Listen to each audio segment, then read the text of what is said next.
Hello again, good evening, and welcome back to another episode of Minds on Guard, where we're learning how to guard our minds against all of the manipulations, attacks, and attempts at thought and behavior control that we come under in the 21st century.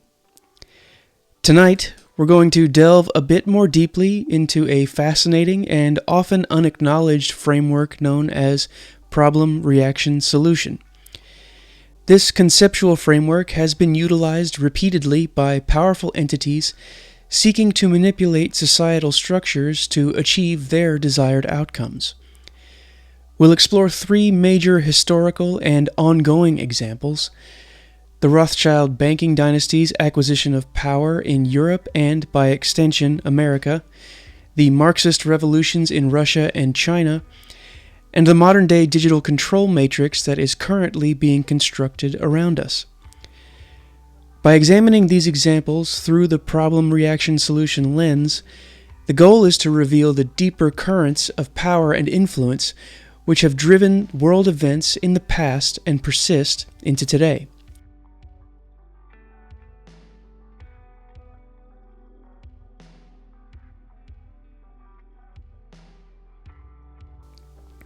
Let's begin by clearly defining our framework. As we discussed in last week's video, problem-reaction-solution is a strategic formula used by powerful groups to drive societal change.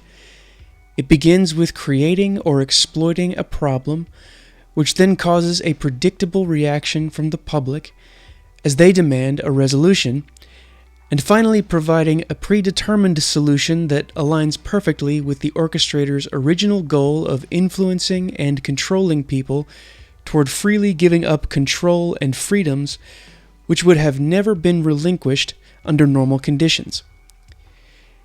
As we look at the following examples, keep in mind the concepts of the Overton window as well as ideological subversion. See if you can spot where these things are either being manipulated or enacted on the people who are the targets of the problem-reaction-solution framework. Part 1. The Rothschild banking dynasty. The Rothschilds are a wealthy European banking family originating from Frankfurt, Germany in the late 18th century.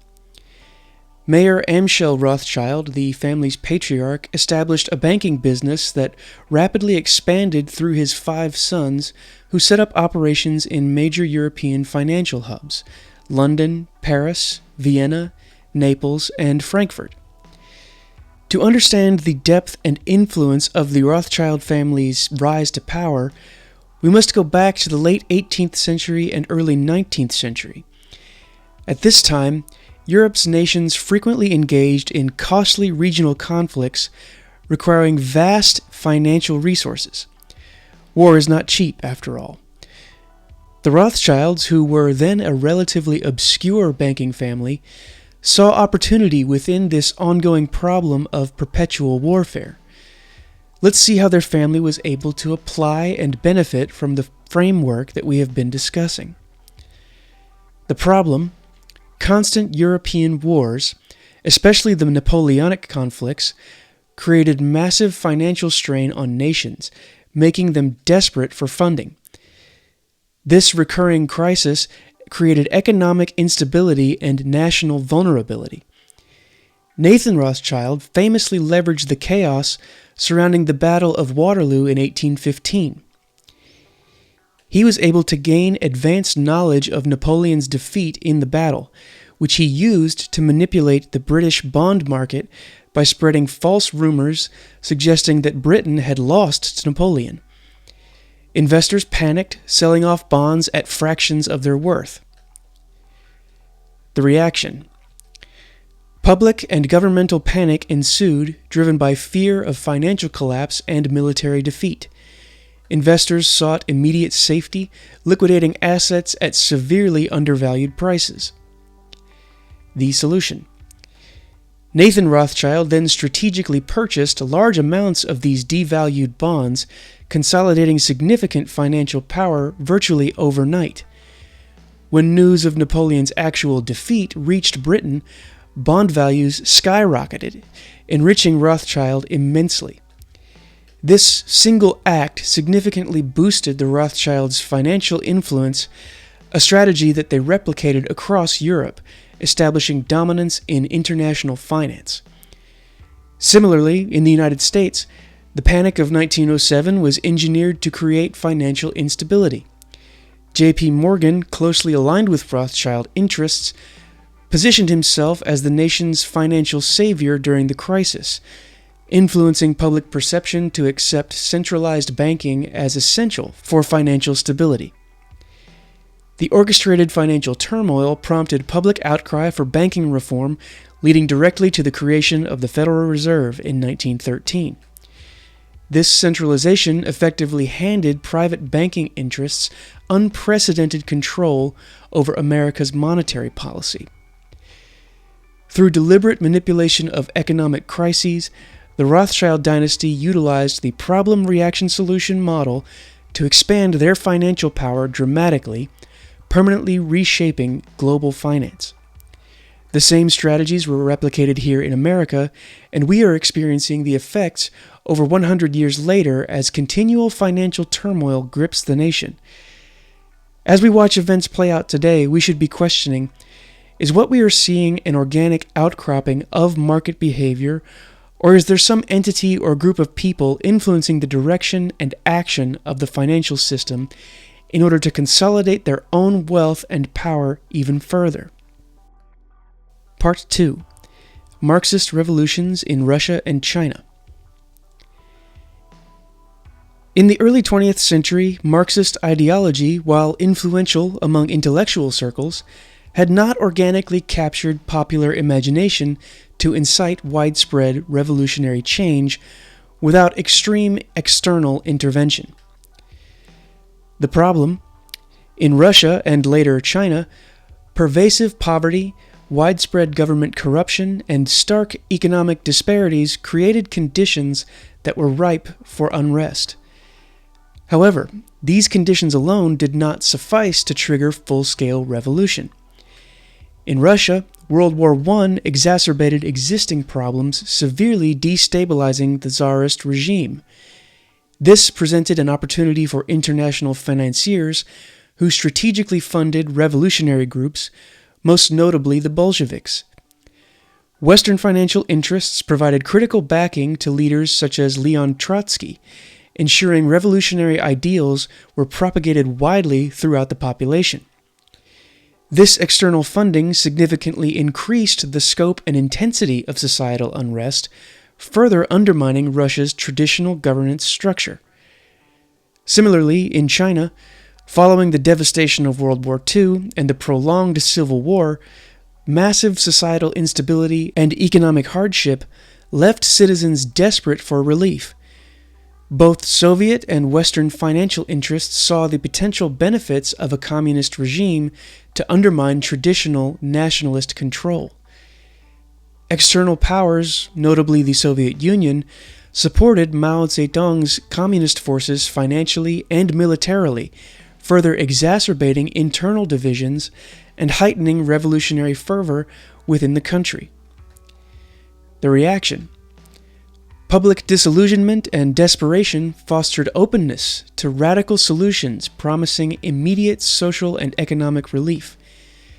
The combination of external influence and internal suffering led populations to embrace revolutionary promises eagerly.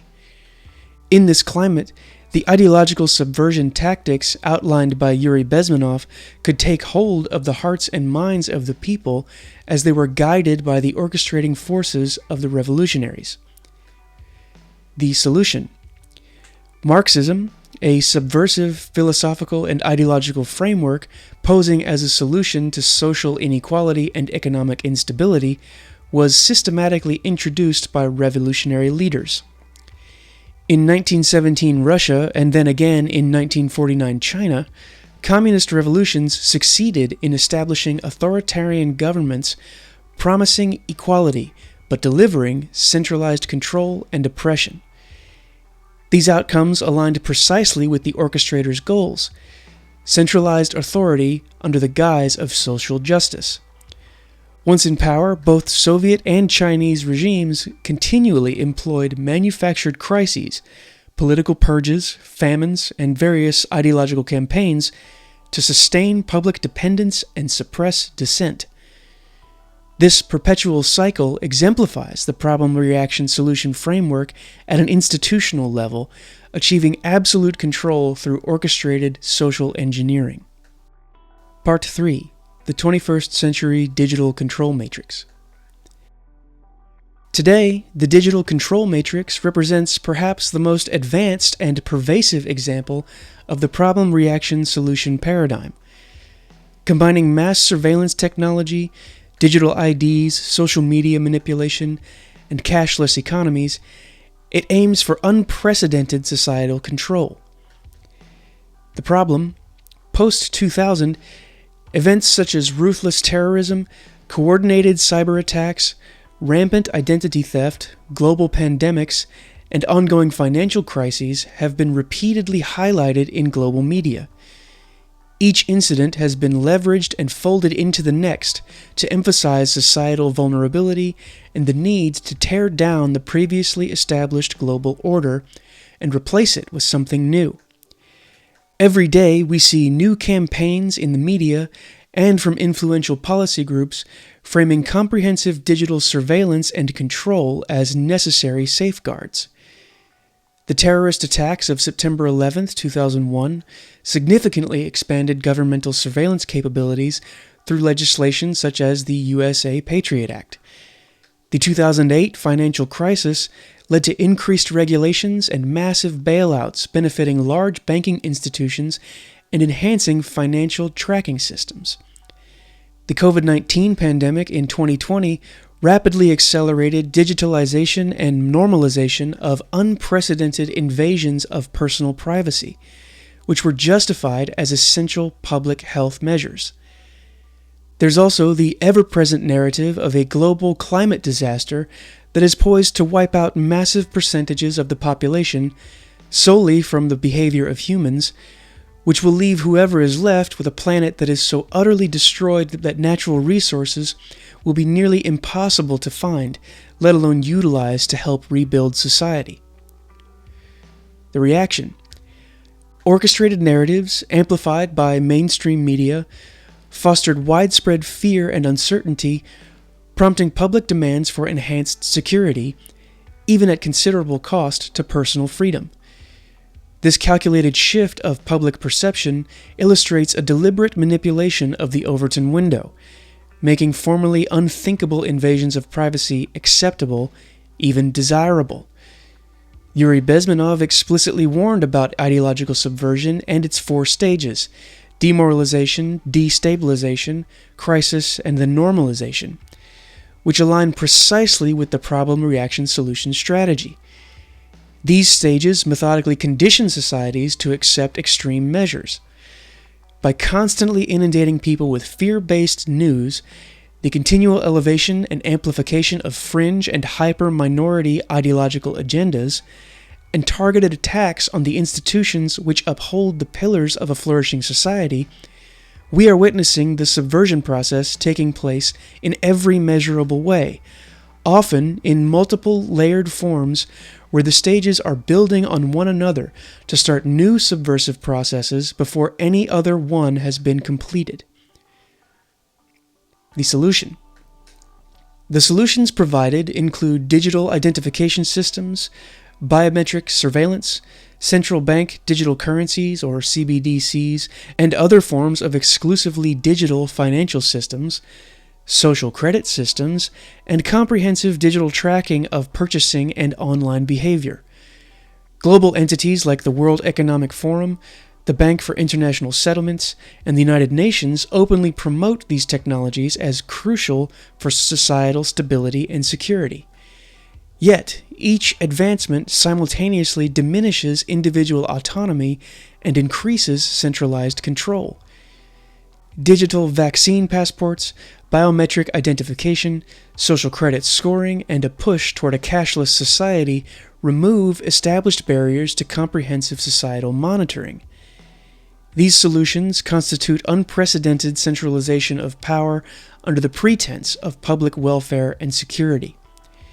Normalization of these measures, promoted as necessary responses to crises, directly embodies Bezmenov's concept of ideological subversion, culminating in societal acceptance of comprehensive control mechanisms.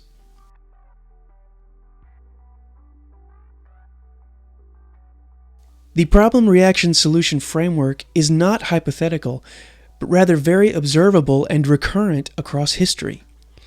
From the Rothschild banking manipulations to Marxist revolutions, and now the digital control matrix, this formula consistently consolidates power and diminishes personal freedoms. We must consciously recognize and resist these patterns. Understanding the historical context and contemporary implementations enables us to reject emotional manipulation and critically evaluate proposed solutions. Awareness and diligent protection against orchestrated crises represent our most robust defense. Adhering to the truth as it has been ordained by God from the beginning is what will keep us on the right path and allows for real human flourishing. So until next time, stay safe, stay diligent, and stay vigilant, keeping your minds on guard.